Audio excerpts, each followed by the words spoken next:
hindi fair ang lahat ng ginagawa ng Supreme Court. Tingnan ko ang tigas ng Supreme Court ngayon. Sinasabi nila na sila ay tagapagpatupad ng batas. Good morning mga ka-PH Politics. Welcome to another episode of our reaction video regarding Philippine politics. Nakita nyo naman sa intro video si Mr. Larry Gadon. Siya yung Presidential Advisor on Poverty Alleviation. Poverty Alleviation. Ewan ko lang kung may performance ba yung kanyang departamento.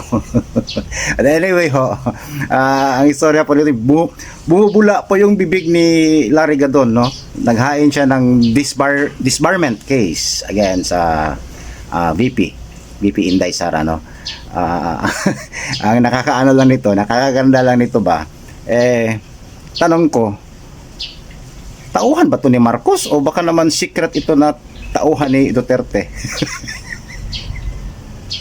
Hinamon niya ang Korte Supremo. Hindi, sira na ang nyo. Sira na ang inyong naratibo. Lagot ka kay madam. Bumubula yung bibig mo dyan. Anyway, panoorin po natin yung buong video. Alright, Mr. Larry Gadon, pasok! Batas, tingnan ko ngayon ang tigas nila rito dahil hindi sila kikibo dito kay Sara.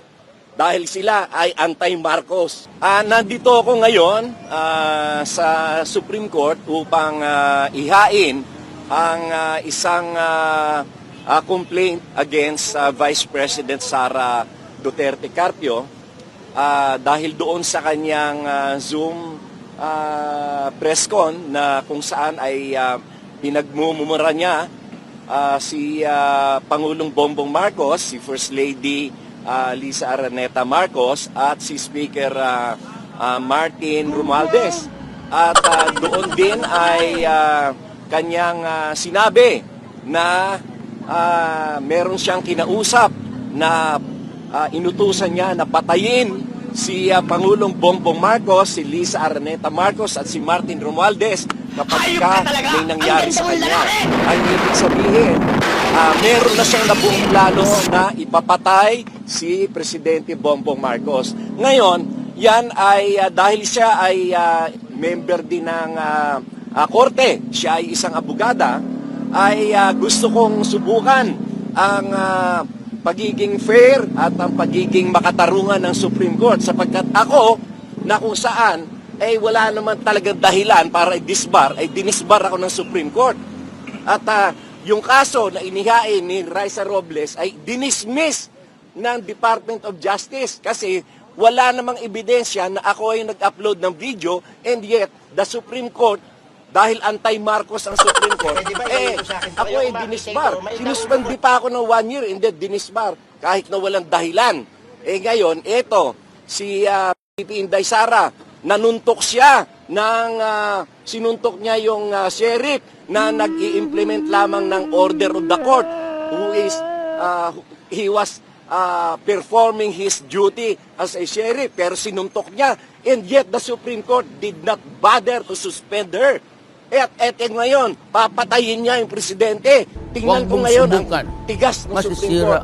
Tingnan ko kung talagang totoo ang kanilang adhikain na mag-administer ng justice o gusto na lang ipatupad ang batas dahil hindi fair ang lahat ng ginagawa ng Supreme Court. Si Laila de Lima nag-defy ng order ng Supreme Court ng TRO, and yet hindi man lang siya kinanti. Si Chel Jokno na nag-submit ng mga peke, mga forged documents sa Supreme Court, hindi siya sinuspinde. Ngayon, eto si Vice President Sara Duterte nagtatangka na patayin ang presidente, patayin ang First Lady, patayin ang Speaker of the House, si Speaker Martin Romualdez. Tingnan ko ang tigas ng Supreme Court ngayon. Sinasabi nila na sila ay tagapagpatupad ng batas. Tingnan ko ngayon ang tigas nila rito dahil hindi sila kikibo dito kay Sara dahil sila ay anti-Marcos. Sir, you are known to be linked or at least allied with the Dutertes before. Does the file... No, I am not. I am not an ally. As a citizen, I supported President Duterte, former President Duterte, when he was the president because It is the duty and obligation of every Filipino citizen to support the president. But when when his term ended, my support, of course, is to President Bongbong Marcos. Sila ay tagapagpatupad ng batas. Tingnan ko ngayon ang tigas nila rito dahil hindi sila kikibo dito kay Sara. Nainit ng ulo.